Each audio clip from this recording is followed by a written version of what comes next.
Meus irmãos, então, dando continuidade ao nosso catecismo, eu esqueci a pergunta da semana passada, alguém lembra? Não, o número é 26.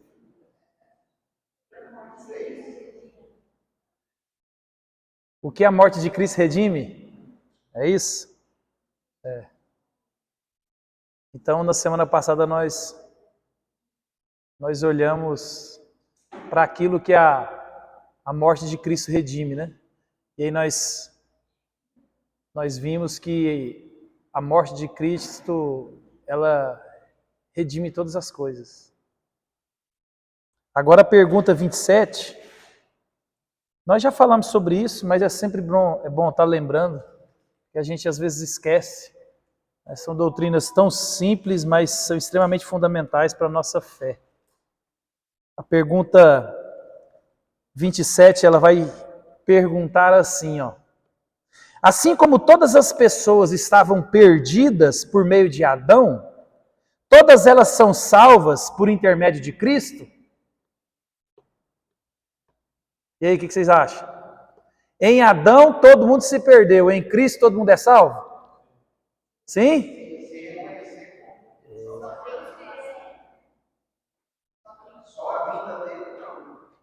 Mari? E aí? Aí, amor.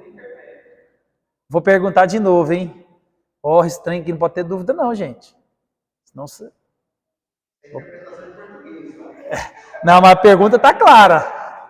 Né? Ó, assim como todas as pessoas estavam perdidas em Adão, todas elas são salvas por intermédio de Cristo? Já melhorou, já senti. Né? Agora, viu?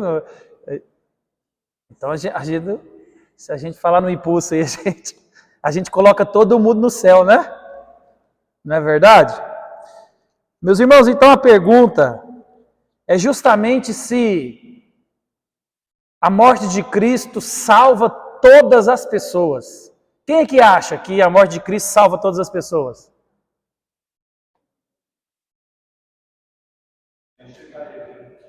Isso é bom, a gente está melhorando. Ai, Dani, você foi bom agora, hein?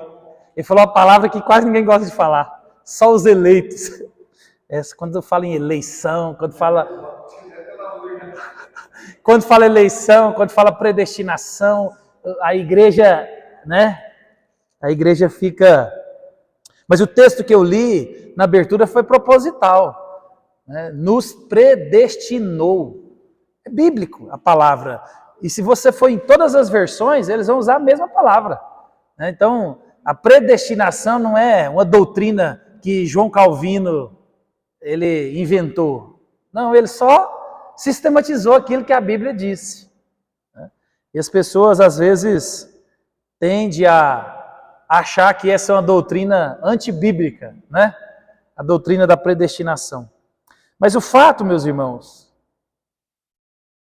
é que nós devemos ter isso claro em nossa mente, principalmente na nossa igreja, onde a nossa fé, nossa confissão de fé, e aquilo que eu tenho ensinado para vocês, é que nem todos serão salvos.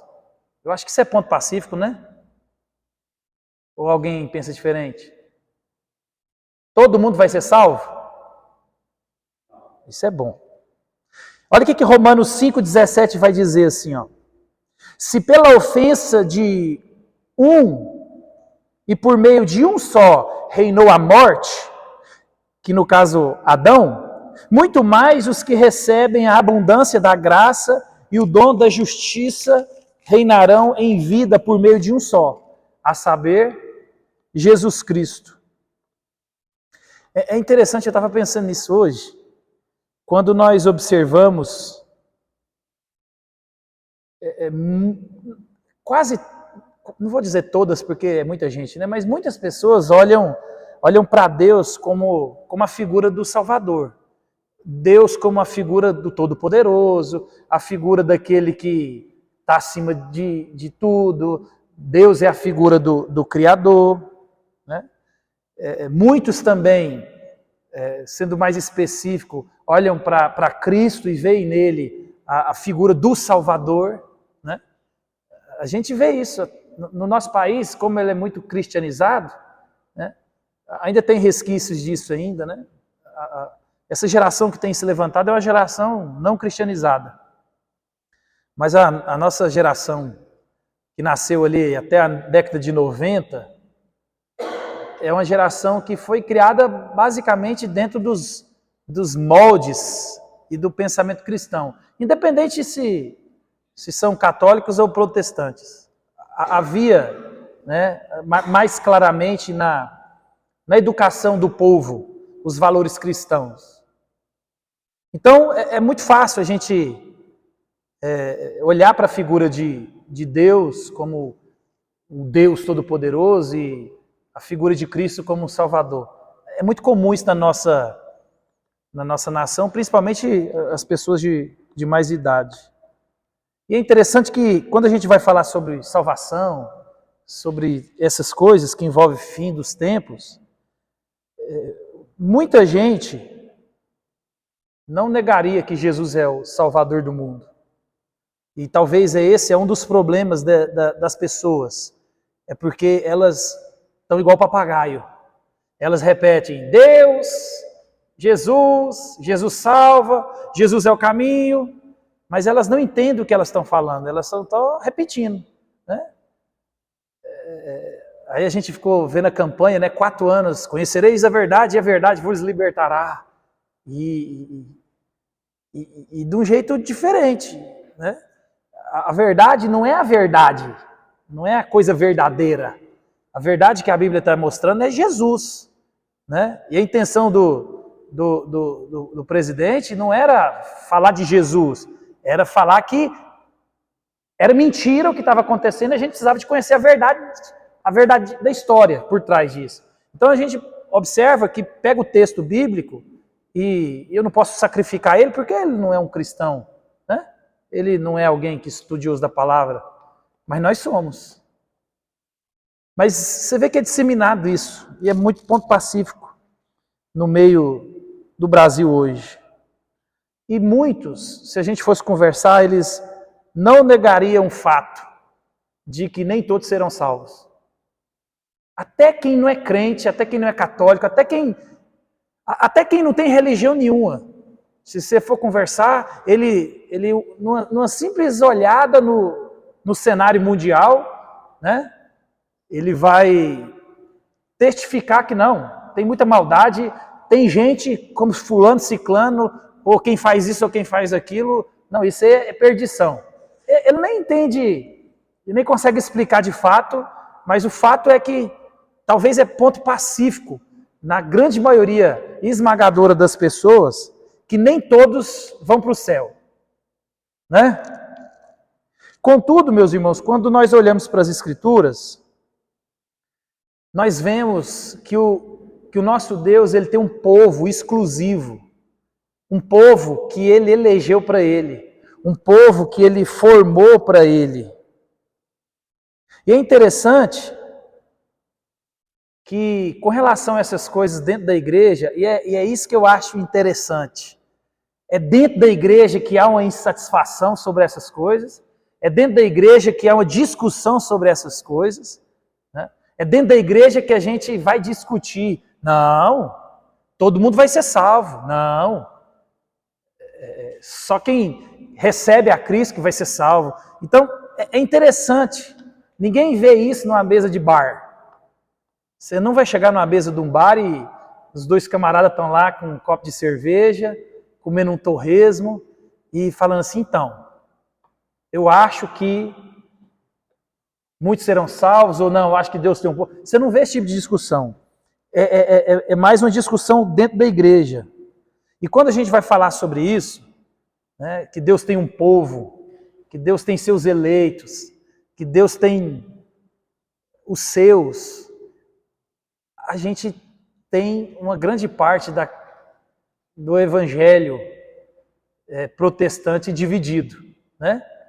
A gente poderia colocar de um lado os calvinistas e do outro os arminianos. Uns vão dizer não. Embora se a gente for pegar a doutrina, há até um erro de interpretação da parte dos dois lados com relação a um ou o que o outro pensa. Mas, em grosso modo, na cultura popular, os calvinistas vão dizer, não, Deus tem um povo, né, eleito, uma vez salvo, salvo para sempre, e ponto. O outro grupo vai dizer, não, quem quiser ser salvo quem quiser aceitar Jesus, aceita e está dentro. Então você vê que esse tipo de discussão é uma discussão dentro da igreja.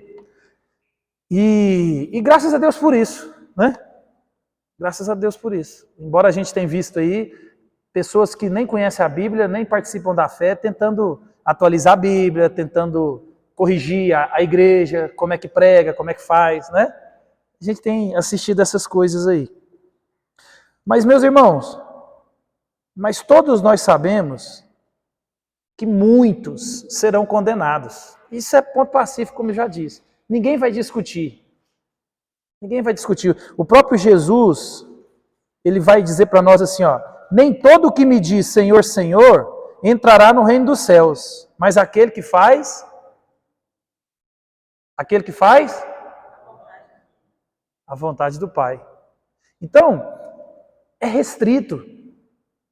É uma falta de sabedoria nossa achar que o fato de Cristo ter morrido, o seu grande amor e a sua abundante graça para com toda a humanidade, faz de todos nós o seu povo. Né?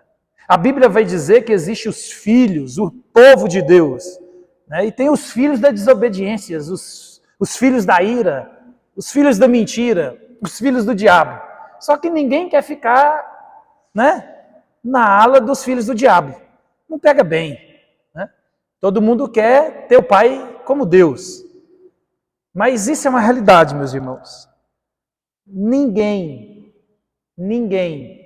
vai achar nas Escrituras a ideia, né, que na teologia alguns vão chamar de universalismo, que todos serão salvos. O fato de Deus ser amoroso, o fato de Deus ser misericordioso, no final, né, igual a escola pública brasileira, no final, independente se você se esforçou ou não, independente se você aprendeu ou não, independente de tudo, não é assim que é hoje, Fran? Você passa de ano. Né? Hoje nas escolas do governo são assim. Não, fica tranquilo. A tia passa você no final do ano. E tem gente que acha que é assim. Fica tranquilo, Deus é bom, Deus é amoroso, Deus é legal. Fica tranquilo. Se você morrer, você vai para o céu. Fica tranquilo. Mas não é assim. Por isso que quando o catecismo ele vai fazer a pergunta, se por meio de todos que estavam perdidos por causa do pecado de Adão, né, se por causa de Adão todos estavam perdidos, deixa eu beber uma água aqui, tá?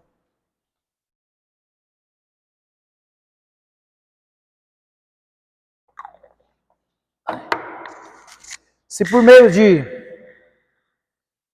de Adão todos pecaram e todos condenados, então agora porque Cristo, segundo Adão, cumpriu todas as exigências, então está tudo beleza? Então o catecismo ele vai responder para mim e para você aquilo que você já respondeu. Né? E eu quero que você tenha segurança em responder isso.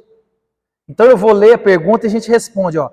Assim como todas as pessoas estavam perdidas por meio de Adão, todas elas são salvas por intermédio de Cristo? Não. Não. Um grande não. Em Adão, todos nós fomos condenados à morte. Mas em Cristo, nem todos são libertos da morte. E morte que eu estou falando aqui é morte espiritual. Né? Então, meus irmãos, isso tem que ficar claro para mim e para você. O fato de Jesus ter morrido não faz agora toda a humanidade livre. Não. Olha o que ele vai responder, ó. Que isso é um não, né? Ele vai dizer assim, ó, somente aqueles que foram eleitos por Deus e unidos a Cristo pelo quê? Qual que é o instrumento ao qual nós unimos a Cristo? Pela fé. Então, mas em sua misericórdia, ele demonstra a graça comum, até mesmo em relação àqueles que não são eleitos, ao restringir os efeitos do pecado e capacitar obras de sabedoria para o bem-estar humano. Aqui, meus irmãos, duas coisas nós temos que observar aqui. Ele está falando aqui de graça comum. E a gente também tem que entender o que é graça especial. Então, graça comum, o próprio nome já vai dizer, ela é comum. Comum a quem? A todos. A toda a criação. Então, num sentido de criação, Deus ama todo mundo. Foi Ele quem nos criou. Então, nesse sentido, Ele ama a criação. Ele ama. Mas no sentido especial, no sentido da graça comunicada somente a seu povo, que a gente chama dessa graça especial, Ele ama de maneira salvífica, de maneira redentora, apenas o seu povo. Mas a gente tem que entender um pouco, rapidamente, essa questão da graça comum. O próprio Jesus, no Sermão do Monte, ele vai dizer que ele faz nascer o sol sobre os bons e maus. Chuvas caem sobre justos e injustos. Essa é a graça comum. Deus, meus irmãos, Ele governa todas as coisas. Deus, Ele cuida de todas as coisas. E nós somos beneficiados com isso. Todos nós somos beneficiados. Os dons de Deus derramados em toda a humanidade. O povo é beneficiado com isso. O Lloyd Jones, que comenta o catecismo, ele vai dizer assim a respeito da graça comum. Ó. Graça comum é o termo que se aplica àquelas bênçãos gerais que Deus dá indiscriminadamente a todos os homens e mulheres conforme Ele quer. Não somente para agradar o seu povo, mas a todas as pessoas conforme a sua vontade.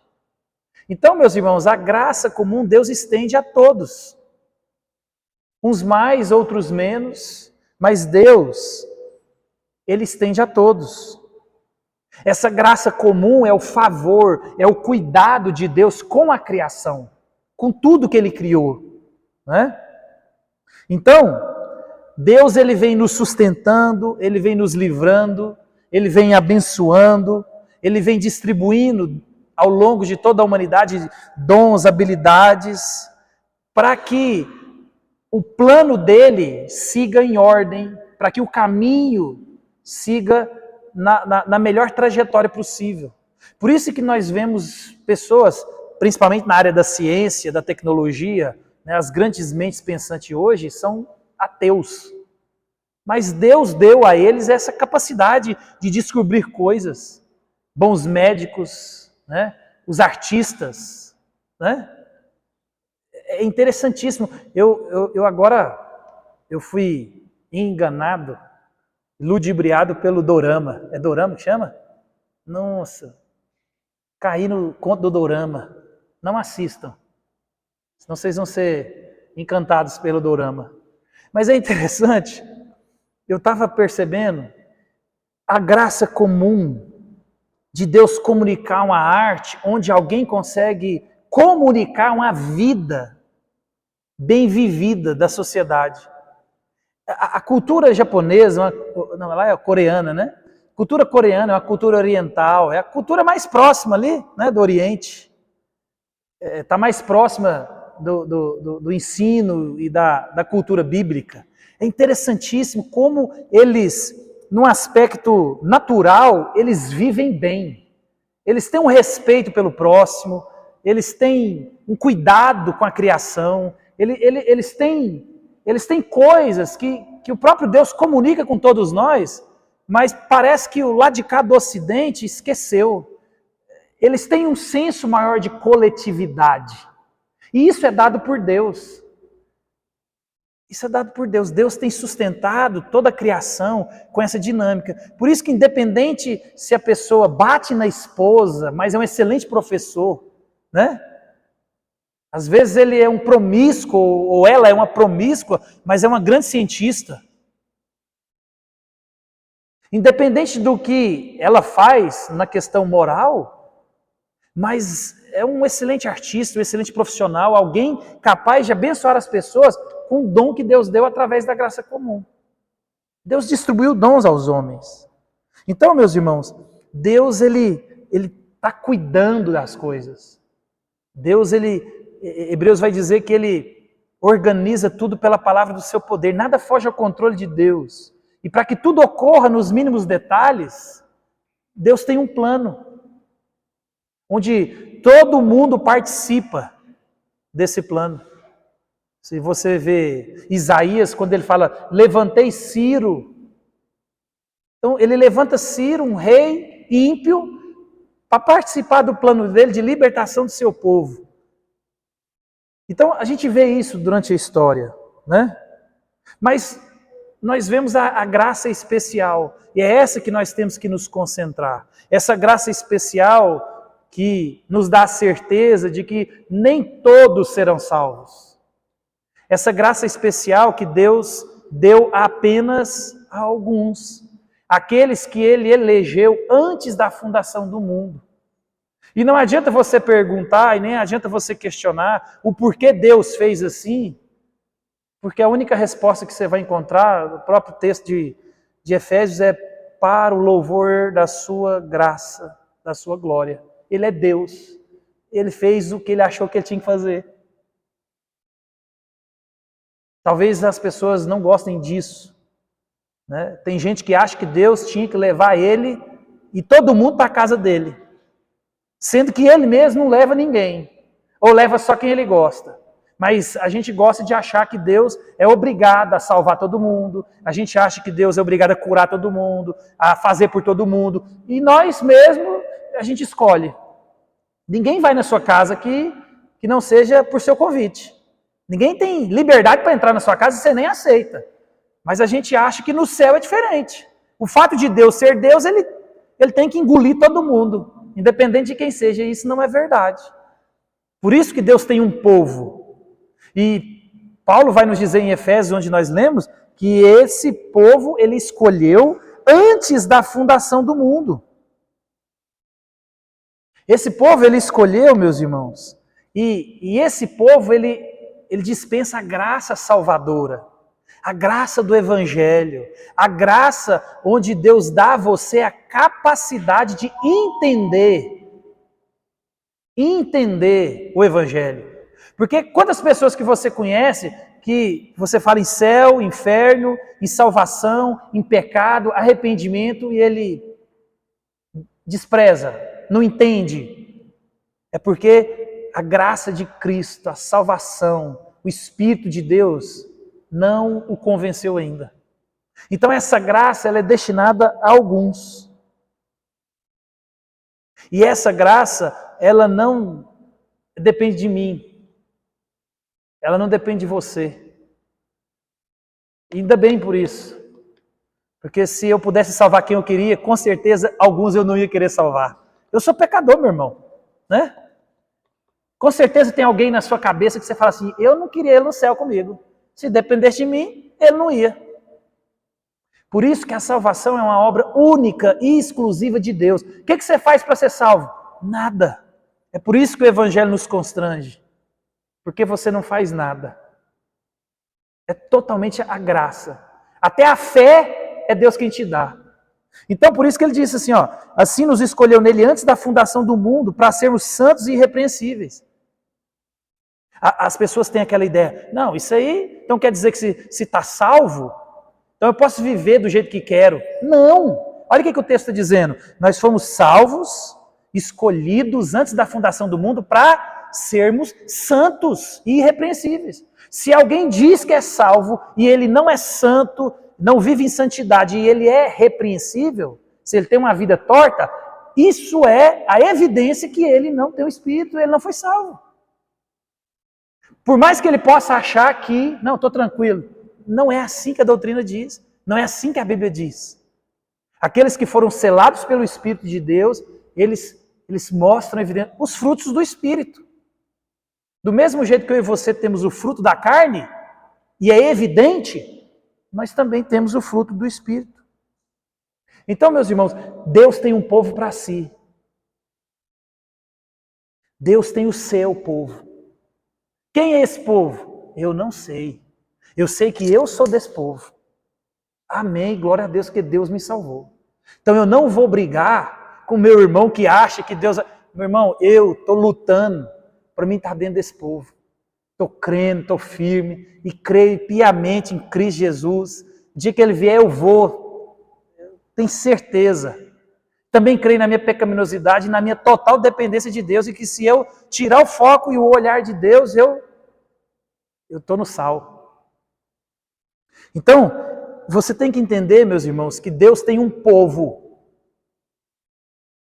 E a sua preocupação não é brigar com alguém para tentar ganhar a briga se Deus vai salvar todo mundo, ou se é salvo quem quer ou quem não quer.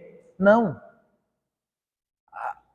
A salvação é uma questão muito pessoal e individual. Não perca seu tempo com essas bobeiras. O fato é que Deus tem... Olha o que João vai dizer lá no capítulo 6, verso 39. É a vontade de quem me enviou é esta, que nenhum eu perca de todos que ele me deu. Pelo contrário, eu ressuscitarei naquele dia. De todos que ele me deu. É um povo exclusivo. Não são todos. É só todos que o Pai deu a Cristo. A gente poderia citar muitos versículos aqui, mas eu vou citar só 3 aqui para a gente não se estender. Então, meus irmãos, Deus tem um povo. Deus, Ele planejou a salvação. Cristo executou a salvação. E o Espírito, Ele selou a salvação, Ele marcou os salvos. Por isso que quando Cristo vier, ou quando eu e você formos, aqueles que têm o selo, o Espírito, são os de Deus. Entendeu? Romanos 8,30 diz assim, ó, e aos que predestinou, a esses também chamou. E aos que chamou, a esses também justificou. E aos que justificou, a esses também glorificou. Meus irmãos, é um povo. É um povo. Cristo, Ele morreu para salvar o seu povo. Ah, pastor, mas a morte de Cristo, ela é suficiente para salvar o mundo inteiro. É, verdade. A morte de Cristo, ela é suficiente para salvar o mundo inteiro. Mas ela só é eficiente para o povo dele. Aprove Deus salvar um povo. Por isso, meu irmão, não pense diferente com relação à salvação. Nenhuma gota do sangue de Cristo foi derramada em vão.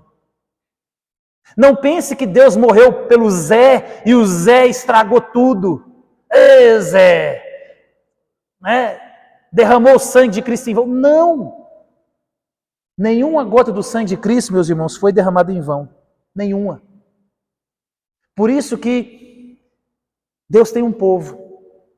E tem muitas formas da gente identificar quem é o povo de Deus. Eu trouxe um aqui, de um puritano, que ele escreveu em 1500 e qualquer coisa. E ele descobriu não, né? E ele nos ensina a ver como nós sabemos se Cristo, ele foi crido, se ele foi apropriado no meu e no seu coração. Ele vai dizer que Cristo tem que nascer no meu coração e no seu. Mas é interessante que ele fala que antes de Cristo nascer no meu e no seu coração, antes de eu e você crer que Cristo morreu, que Cristo ressuscitou, que eu era pecador, e em Cristo tudo foi pago, e quando eu creio em Cristo, no que Ele fez, a justiça dele é imputada a mim e a minha culpa nele. Por isso que nós somos justificados. Quando você crê nisso, de fato e de verdade, ele vai dizer que alguma coisa tem que acontecer na sua vida. E ele nos aponta que antes desse nascimento de Cristo no seu coração, tem que haver arrependimento. Ele vai dizer para mim e para você que tem que haver um arrependimento de consciência e de profundas convicções. Por isso, meus irmãos, que é muito fácil nós vermos os frutos de alguém que ama Jesus. Alguém que, não alguém que não peque, mas alguém que quando peca, se arrepende. Alguém que entendeu que aquilo que ele fez ofendeu a glória de Deus, ofendeu o sacrifício de Cristo. Então, uma das marcas que eu e você devemos buscar sempre, na minha vida, principalmente na sua vida, depois na do outro, é o arrependimento. É aquelas pessoas que ofendem a Deus, que tratam Deus de qualquer jeito, e elas não estão nem aí. Isso é um sinal de alguém que não foi nascido de novo. Alguém que ofende a Deus, peca contra o próximo, e ele é indiferente. Aqueles que arrependeram, meus irmãos, que conheceram, que creram, aqueles que foram transformados. Lembra, já não sou eu quem vive, mas Cristo vive em mim. A partir do momento que você crê em Cristo, você é nova criatura. Então, você tem que matar aquela pessoa indiferente ao pecado, indiferente ao erro. E tem que começar a brotar dentro de você alguém que arrependeu. E aquilo que você fazia, que não te incomodava mais, agora tem que incomodar. Porque você é nova criatura. A nova criatura, ela tem essas características. O pecado tem que causar em mim e você angústia, tristeza. Se isso não tem causado, o pecado não tem causado isso em mim e você, tem algo errado com a minha fé e com a sua. É interessante que Atos 2:37 vai dizer assim, ouvindo eles estas coisas, compungiu-se-lhes o coração. E perguntaram a Pedro e aos demais, o que nós faremos? Então, acontece algo no coração daqueles que creem em Cristo. Há uma conversão, há um arrependimento, há um reconhecimento de quem eles são. Então, meus irmãos, em Adão todos nós fomos condenados. Toda a raça humana foi condenada ao inferno. Aprove Deus na sua soberania, na sua sabedoria e na sua graça, tirar alguns do inferno. Deus, ele não colocou ninguém no inferno. Deus apenas tirou alguns do inferno. Talvez é isso que confunde um pouco as pessoas. É de achar que Deus, ele escolhe você para cá e escolhe você para cá. Não. Em Adão, toda a raça humana foi condenada. Agora Deus, na sua graça, ele tira alguns. Ele tem um povo. E a minha postura e a sua diante disso não é brigar, é glorificar, agradecer e viver em constante agradecimento. Não porque talvez ele não salvou aquela pessoa que eu queria, mas porque ele me salvou. Talvez é por isso que a gente tem deixado passar desapercebido a graça de Deus, a misericórdia na minha vida e na sua, é porque a gente não tem contemplado o presente que nós recebemos em Cristo. E às vezes a gente fica mais preocupado com o que está acontecendo na vida dos outros. Esquece de agradecer e de viver aquilo que Deus tem feito por nós. Meus irmãos, Deus tem um povo. E agradeça se você é desse povo. Olha tanto que é interessante a oração sacerdotal. Eu estava lendo ela hoje. No capítulo 17, verso 6 de João, Jesus fala assim, o povo de Cristo, Jesus, é aquele que se arrependa, o povo de Jesus Cristo é aquele que se arrependeram e creram nele. Não, isso aqui não é versículo não. Isso aqui, eu olhei para cima aqui, não é isso não. Mas o fato que Deus tem um povo, e o povo de Deus é aqueles que creram e arrependeram. Aí João 17,6 diz assim, eu revelei teu nome àqueles que do mundo me deste. Eles eram teus, tu o destes a mim. Mari, se tiver a NVI, põe a NVI. É que essa tradução, ela é cirúrgica.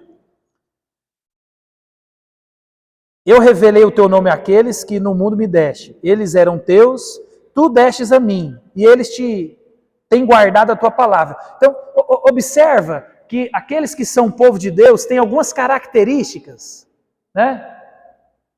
Eles eram teus, tu destes a mim, e eles têm obedecido a tua palavra. É a característica do povo de Deus. Então, aquele que diz que é, e ele não tem essas características, é porque não é, meu irmão. É muito simples. Põe no verso 9. Aí, Mari. Eu não vou ler ele todo, não. Eu rogo por eles. Não estou rogando pelo mundo, mas por aqueles que me deste, pois são teus. Olha aqui. Jesus aqui, ele está orando. E ele está dizendo aqui, Pai, eu estou rogando, pedindo, intercedendo, não pelo mundo, não é para todo mundo, não. Eu estou rogando, intercedendo por aqueles que você me deu. Meu irmão, você já parou para pensar que Jesus orou por você? Por você? Olha no verso 20, ele vai orar, a continuação, e vai dizer assim, ó, minha oração não é apenas por eles ali os discípulos, ele está despedindo os discípulos. Rogo também por aqueles que crerão em mim por meio da mensagem deles. Jesus orou por mim e por você, meu irmão. Jesus conhecia o plano antes da fundação do mundo, ele é Deus. O plano foi executado e está sendo executado com precisão. Na plenitude dos tempos, na hora certa, no momento exato, Cristo veio. Deus tem um povo. E nós, como povo de Deus, temos que continuar crendo, guardando a palavra, obedecendo, amando e vivendo para a glória de Deus. É isso que nós temos que fazer. E continuar pregando o Evangelho, continuar orando, porque eu e você não sabemos quem é a igreja triunfante. Nós conhecemos a igreja militante, a igreja visível, mas a igreja invisível eu e você ainda não conhecemos. Cristo, ele tem seu povo, ele escolheu quem ia ser salvo e ele escolheu o meio da salvação. E qual é o meio da salvação? Pregação do Evangelho. Por isso que eu e você temos que pregar. Meu irmão, não pare de pregar, não pare de orar, não pare de orar por aquela pessoa que você ama. E tem 15 anos que eu oro, 10 anos que eu oro. Eu oro desde quando eu entendo por gente, por aquele incircunciso, aquela continue orando. Para de orar não. O tio da Janinha morreu hoje. A Janinha estava contando para mim que a mãe dela, há uma semana para trás, né? Ele chamou ela e falou, eu quero fazer aquela oração de Jesus. E minha sogra deve orar pela família há uns 30 anos. Não, a avó da Janinha nunca deixou de orar pelos filhos. E ela falava antes de morrer, eu vou orar. E Deus salva. E ela foi crente muitos anos. E o Toninho morreu hoje com 70 e poucos anos. E nós não podemos ver ele desfrutar de um culto, levantar a mão. Mas o fato é que, a princípio, pelo relato, ele creu em Cristo. Porque minha sogra pregou, a mãe dele pregou. Então, meus irmãos, depois de tantos anos, provavelmente ele está hoje reunido com Cristo. Olha a graça de Deus. Deus tem um povo. Aprove Deus salvar uns de um jeito, outros do outro. Por isso que eu e você temos que crer que Deus salva o seu povo. Quem que é seu povo? Senhor, eu sou seu povo e eu vou pregar para todo o povo, porque dentro de todo o povo está o seu povo. Não pare de pregar, não pare de orar, não pare. Deus tem um povo e aqueles que Deus deu, eles serão achados por Cristo. O Toninho foi aqui quase igual o ladrão da cruz. O ladrão da cruz, meu irmão, foi ali, ó, na bacia das almas, como diz o ditado. Está na glória com Cristo. O ladrão da cruz é certeza. Você vai encontrar com um cara que só pecou a vida inteira. 5 minutos de lucidez que Deus deu para ele ali, ele foi salvo. Você fala assim, Senhor, isso está de brincadeira. Não aproveitei nada da vida, esse ladrão aí fez o que fez e esse é o nosso Deus, meus irmãos. Ele faz o que eu e você não imaginamos. Ele dispensa a graça, a misericórdia, o favor àqueles que eu e você nunca faríamos. Por isso que a salvação, lembra-se disso. Não esqueça disso. A salvação não está na sua mão. Não está na sua mão. E se você um dia tiver curiosidade, você procura os testemunhos, principalmente dos missionários ou dos povos que evangelizam onde o evangelho é proibido. Onde pregar é pena de morte ou de prisão. Meu irmão, você vai ver relatos e mais relatos. E as pessoas falam, Jesus apareceu para mim num sonho e mandou eu procurar você. Ele aparece lá na porta do missionário. Meu irmão, Deus ele salva. E Deus ele tem um povo. E o plano dele é executado nos mínimos detalhes. Deus não erra, Deus não chega atrasado. Deus ele é Deus. Então o consolo de Deus para mim e para você não é desesperar pelaquela pessoa que a gente ama e quer ver salvo. Não, continue orando, crendo que Deus pode sim salvar. Deus pode, meu irmão. Continue orando, continue crendo. Deus tem um povo. Nem todos vão ser salvos. Mas a minha parte, a sua, cabe pregar, orar e pregar, sem cessar, o tempo inteiro. É o que resta para mim e para você. E graças a Deus por isso. Olha, Deus nos faz participantes da salvação. Eu e você podemos pregar o evangelho. Eu vejo na internet direto, eu vejo às vezes as pessoas falam assim, ó, aqui ó, eu conheci Jesus porque fulano aqui me levou para a igreja. Ó, ciclano aqui pregou para mim, olha que beleza. Imagina, já pensou você encontrar com alguém no céu e falar, rapaz, eu estou aqui, foi porque se você não fala aqueles negócios para mim, talvez a gente nem sabe. Por isso que é interessante, eu estudei mais, a gente vai aprofundar mais no temor de homens, né? Temor de homens eu estudei mais hoje. Meus irmãos, a gente não pode temer as pessoas. Não vou falar isso para a pessoa, não vou pregar, não vou confrontar. Não, meu irmão. Meu irmão, lança a semente do evangelho. Quem dá o crescimento é Deus. Quem ressuscita um coração de pedra é Cristo. Nunca deixe de pregar, nunca deixe de anunciar, nunca deixe de orar. Não desista. Cristo tem um povo. Nem todos irão. Mas eu sou povo, você é povo. E nós devemos participar da expansão do reino. Por isso que Jesus falou assim, obras maiores vocês farão. Por quê? Jesus, meu irmão, o ministério dele era 3 anos. Você é crente há quantos anos? Tem gente aqui que é crente há 20 anos. Tem quase 10 vezes o ministério de Jesus. Por quê? Porque o impacto do nosso ministério, ele tem que ser tão grande quanto o de Jesus. Por quê? Porque Jesus pregou 3 anos, nós vamos pregar 10 anos, 20 anos, 30 anos, a vida inteira. A igreja está aí pregando o impacto, os apóstolos, o ministério, expansão do reino. Jesus pregou ali, aquele grupo. Andou ali, em volta de Israel, ali, Jerusalém. Os apóstolos, Paulo já foi até os confins da terra. O evangelho está expandindo. Cabe a mim e a você, meu irmão, pregar, confiar que Deus tem um povo, Deus vai salvar esse povo como tem salvado. E graças ao nosso Deus pela salvação que Ele nos dá. Agradeça a Deus porque Deus salva. Agradeça a Deus porque hoje a gente está diante da morte e a gente pode ficar tranquilo, né? Pode ficar tranquilo. Porque se a gente morrer hoje, a gente vai para o céu. Olha que coisa confortante. O povo aqui vai estar chorando. Espero, viu? Vocês choram por mim. Chora pelo menos até jogar terra em cima de mim, pelo amor de Deus. Mas, meu irmão, você vai estar aqui chorando e eu vou estar com Cristo. Vou estar com o ladrão da cruz. Vou encontrar Davi, vou encontrar Abraão. Eu vou encontrar Adão. Ele é um encontro especial. Eu acho que todo mundo quer encontrar Adão. Eu e Adão, eu tenho que gastar um tempo bom com Adão. Se a gente pudesse bater em Adão, eu seria capaz de ser o cara que mais apanhou no céu, era Adão. Né? Tem meme na internet, né? Adão, vem cá, Adão. Adão, você não sabe o que eu passei lá, Adão. Quer dizer, Adão sabe, né? A gente brinca assim, mas meus irmãos, imagina Adão.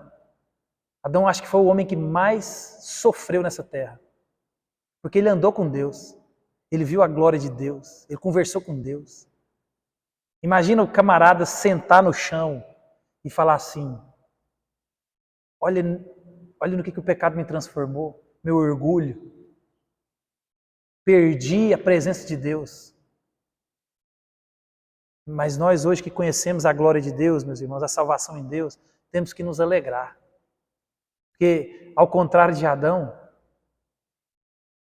né, Nós nunca tivemos e agora temos. E olha que maravilha. Diga. Absoluta. Absoluta. Olha lá, Adão tá. Adão tá, Eva, só não tá Caim. Caim não tá não. Caim não tá não. A linhagem de Sete tá. Tá. Então lá, meus irmãos. A galeria da fé. Tá lá, né? A Bíblia vai dizer que homens que a terra não era digna de ser pisada por eles. Homens comuns como eu e você. Homens que pecaram. Abraão tá lá. O pai da fé. O pai da fé que quase não, que deu a esposa dele 2 vezes. Deus está querendo mostrar, meu irmão, que a obra é dele, quem salva é ele, é tudo dele. Não é porque, pastor, mas não. É graça. Lembra disso, é graça. Favor imerecido. Você não merece mesmo. Você merece o inferno. É isso que eu e você merecemos.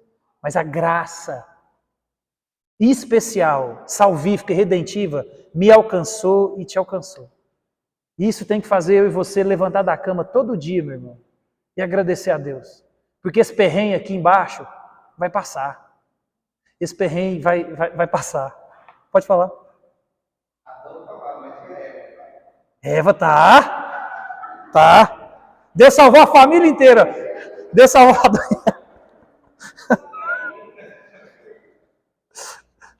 Então, meus irmãos, é isso. Nós devemos amar esse nosso Deus, que tem um povo. E agradeça a Deus porque você participa e faz parte desse povo. Se arrependa todos os dias quando eu e você ofendemos a Deus. Se arrependa. Deus é bom. Deus é bom. Eu estava conversando com uma pessoa que crê na reencarnação. Aí eu falei para ela assim, rapaz, mas isso é muita burrice, né, não? Não, mas a gente evolui. Eu falei, rapaz, imagina a cena. Por mais esforço que eu faça, eu vou evoluir. Aí eu vou voltar, um cara evoluído. Eu vou casar e vou brigar com a minha mulher. Eu vou sentir a mesma coisa. A mesma raiva, a vontade de bater nela. A vontade dela tem de bater em mim. Que evolução é essa? Eu falei, que evolução é essa de eu brigar com a minha esposa, às vezes, nessa vida, numa casa mais simples, na outra, numa casa mais chique? Eu não tenho evolução nenhuma, meu irmão. A evolução é Cristo Jesus. Morreu, e a gente vai ver isso na próxima aula. Depois que morre, é céu e inferno. Não tem mais isso. Né? Então a oportunidade de eu e de você de evoluirmos para o povo de Deus é agora. Creia em Cristo, confesse a Cristo. Ele é o caminho, Ele é a verdade, Ele é a vida. Sem Jesus Cristo, nós estamos tudo perdidíssimo. Né? Que Deus nos abençoe. Vamos levantar?